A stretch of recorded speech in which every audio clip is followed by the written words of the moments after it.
Hello बच्चों, आज हम 9वीं कक्षा की सामाजिक विज्ञान की 31वीं वर्कशीट जिसका विषय है चुनाव क्यों पर चर्चा करेंगे। तो आइए स्टार्ट करते हैं।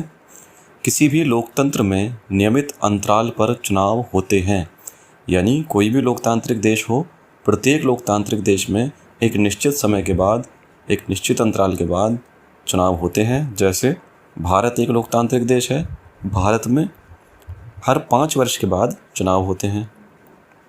इसी प्रकार से अमेरिका एक लोकतांत्रिक देश है और अमेरिका में हर 6 वर्ष के बाद राष्ट्रपति के चुनाव होते हैं। चुनाव एक ऐसी व्यवस्था है जिससे लोग अपने प्रतिनिधियों का चुनाव करते हैं और अगर इच्छा हो तो उन्हें बदल भी सकते हैं। यानी चुनाव के माध्यम से जनता वोट देकर अपने नेता का चुनाव करती है, अपने नेता को चुनती है और चाहे तो उसको बदल भी सकती है। यानी अगली बार उसको वोट न देकर किसी और को वोट देकर उसके स्थान पर किसी और को जिताकर नेता को बदलने का भी अधिकार जनता के पास चुनाव के माध्यम से होता है। चुने हुए प्रतिनिधि लोगों की पसंद के हैं या नहीं और लोगों की इच्छा के अनुसार शासन करते हैं या नहीं, इन सब बातों के कारण प्रतिनिधित्व वाले लोकतंत्र में चुनाव ज़रूरी हो जाता है। यानी जो प्रतिनिधि चुनकर आए हैं वो लोगों की पसंद के हैं या नहीं हैं। या मान लीजिए कि जिस समय चुनाव हुआ उस समय तो लोगों को वो नेता पसंद था इसलिए चुन लिया गया, लेकिन 5 साल के दौरान जो उसने शासन किया वो लोगों की पसंद के अनुरूप नहीं किया। यानी जो जैसी शासन व्यवस्था उसने चलाई वो लोगों को अगर पसंद नहीं आई तो उसको बदलने के लिए चुनाव बहुत ही ज़रूरी हो जाता है, क्योंकि चुनाव से ही नेताओं को लोकतांत्रिक व्यवस्था में बदला जा सकता है। आगे है मतदाता के पक्ष में तर्क। मतदाता यानी वोटर, जो नेता चुनने के लिए मतदान करते हैं, वोट डालते हैं। मतदाता अपने लिए कानून बनाने वालों का चुनाव कर सकते हैं। यानी चुनाव के माध्यम से कोई भी वोटर अपने नेता का चुनाव कर सकता है जो उसके लिए आगे चलकर कानून बनाएगा। मतदाता सरकार बनाने और बड़े फैसले करने वालों का चुनाव कर सकते हैं। यानी मतदाता उनका भी चुनाव कर सकते हैं जो सरकार बनाने में सहयोग करेंगे या आगे चलकर बड़े फैसले ले सकेंगे। मतदाता सरकार और उसके द्वारा बनने वाले कानूनों का दिशा निर्देश करने वाली पार्टी का चुनाव कर सकते हैं। हमने भारत में ख़ास तौर पर देखा है कि कई सारे राजनीतिक दल, राजनीतिक पार्टियां चुनाव लड़ती हैं और प्रत्येक राजनीतिक पार्टी की अपनी एक विचारधारा होती है। तो मतदाता अपनी विचारधारा के अनुरूप अपनी पार्टी का चुनाव कर सकती है और वो पार्टी आगे चलकर जीतने के बाद सरकार बनाती हैं और सरकार चलाती हैं और कानूनों को बनाती हैं। आगे है चुनाव को लोकतांत्रिक बनाने के आधार। यानी चुनाव लोकतांत्रिक है या नहीं ये हम किस आधार पर मानेंगे, उसके 4 आधार वर्कशीट में दिए गए हैं। पहला है चुनाव स्वतंत्र और निष्पक्ष ढंग से कराए जाने चाहिए। प्रत्येक लोकतंत्र में चुनाव किसी एक संस्था के माध्यम से कराए जाते हैं। जैसे भारत में चुनाव कराने के लिए चुनाव आयोग का गठन किया गया है। तो कोई भी संस्था जो चुनाव करा रही है उसको पूरी स्वतंत्रता हो, यानी उस पर किसी प्रकार का बाहरी दबाव ना हो, किसी भी राजनीतिक पार्टी का दबाव ना हो, जनता का कोई दबाव ना हो। वो पूरी तरह स्वतंत्र हो अपने कार्य करने के लिए और वो जो कार्य करे वो निष्पक्ष ढंग से करे, यानी बिना किसी का पक्ष लिए हुए वो कार्य करे। दूसरा है चुनाव का अवसर नियमित अंतराल पर मिलता रहे। यानी जो लोग चुनाव लड़ना चाहते हैं उनको नियमित अंतराल पर अवसर मिलता रहे। ऐसा ना हो कि एक बार कोई चुनाव जीत गया अब उसको एक अनिश्चित काल के लिए राज करने दिया जाए, शासन चलाने दिया जाए। भले ही वो कितने ही ज़्यादा मतों से जीता हो, लेकिन एक निश्चित समय के बाद, जैसा कि भारत में तय समय 5 साल है कि 5 साल बाद दोबारा से चुनाव होंगे ही होंगे और अन्य नेताओं को ये मौका मिलेगा, ये अवसर मिलेगा कि वे चुनाव में खड़े हो सकें और अपने दावेदारी रख सकें। तीसरा पॉइंट है हर किसी को मत का अधिकार हो और हर मत का मोल समान हो। ये तीसरा जो पॉइंट है अब ये वोट और वोटर्स के बारे में है। किसी भी लोकतांत्रिक देश में वहाँ के प्रत्येक नागरिक को वोट देने का अधिकार होना चाहिए। जैसे भारत में 18 से अधिक वर्ष के सभी लोगों को, सभी नागरिकों को वोट देने का अधिकार है। इसमें सवाल ये उठता है कि सभी को है तो 18 से कम वालों को क्यों नहीं है?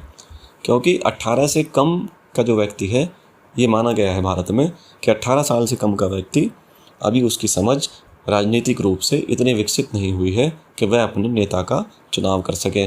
तो भारत में वयस्क होने की जो आयु है वो 18 वर्ष है।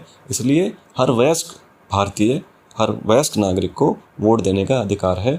किसी भी वयस्क नागरिक को रंग के, जाति के, धर्म के, समुदाय के, लिंग के आधार पर वोट देने से नहीं रोका जा सकता।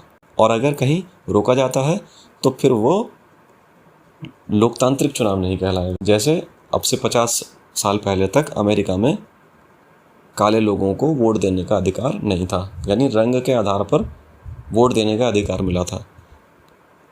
तो ऐसे चुनाव को हम, जिसमें सभी नागरिकों को वोट देने का अधिकार ना हो, लोकतांत्रिक चुनाव नहीं मान सकते।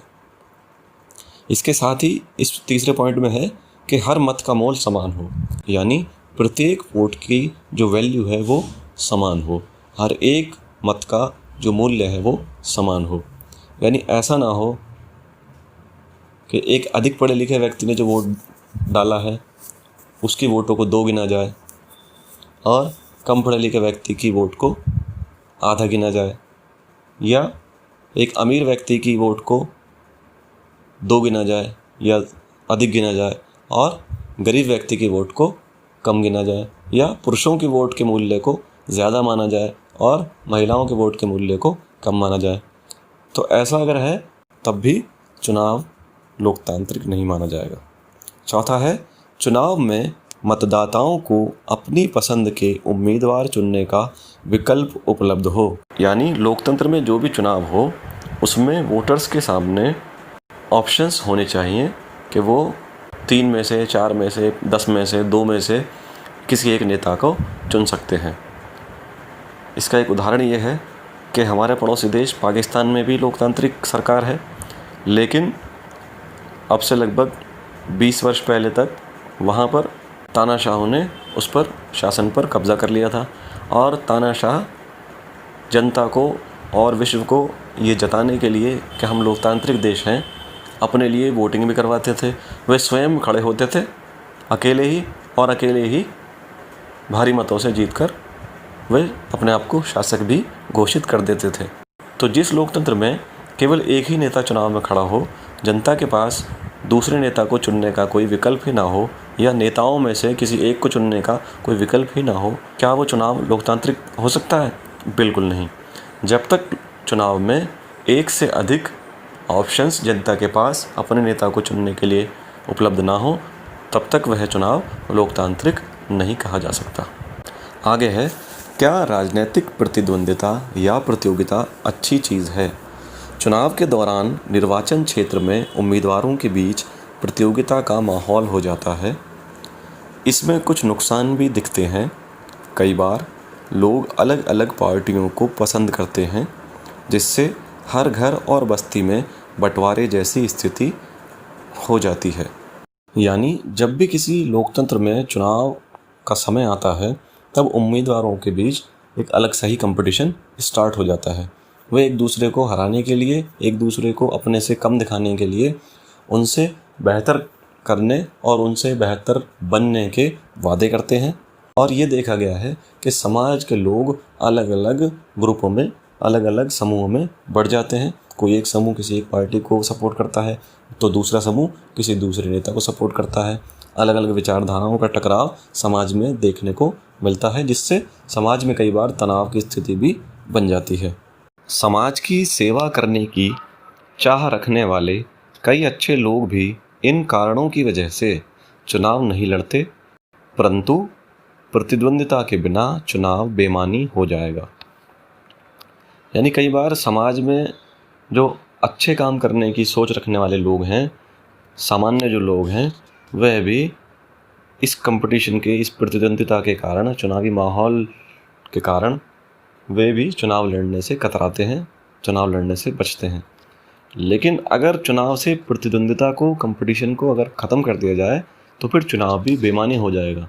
क्योंकि जब कोई भी नेता चुनाव में खड़ा होता है, कोई भी पार्टी जब चुनाव के मैदान में उतरती है, तो वो अपनी अच्छाइयों को बताने के लिए, जो काम उसे भविष्य में करने हैं जीतने के बाद, उनको बताने के लिए अपना प्रचार प्रसार करती हैं। और जब सभी पार्टियां अपने को अच्छा बताने के लिए और अपने कामों को बताने के लिए जो वे जीतने के बाद करेंगी, अपना प्रचार प्रसार करती हैं, अपने बारे में बताती हैं, तो ये स्वयं में ही, ये अपने आप में ही एक प्रतियोगिता जैसा माहौल बना देता है। तो अगर प्रतियोगिता चुनाव से समाप्त हो जाएगी तो फिर चुनाव भी बेमानी सा हो जाएगा। तो आइए अब इनके प्रश्नों की ओर चलते हैं। पहला प्रश्न है, चुनाव प्रक्रिया से आप क्या समझते हैं? तो चुनाव प्रक्रिया एक ऐसी प्रक्रिया जिसमें जनता अपने नेता का चयन करती है, जनता अपने नेता को चुनती है। दूसरा प्रश्न है, लोकतंत्र में चुनाव क्यों ज़रूरी है? तो क्योंकि लोकतंत्र में शासक का चुनाव जनता द्वारा किया जाना है, इसलिए चुनाव लोकतंत्र की एक महत्वपूर्ण प्रक्रिया है। तीसरा प्रश्न है, किन आधारों पर चुनाव को लोकतांत्रिक बनाया जा सकता है? तो जैसा कि वर्कशीट में हमने देखा कि चुनाव को लोकतांत्रिक बनाने के 4 आधार दिए गए हैं। पहला है कि चुनाव स्वतंत्र और निष्पक्ष ढंग से कराए जाने चाहिए। दूसरा, चुनाव का अवसर एक नियमित अंतराल पर मिलना चाहिए।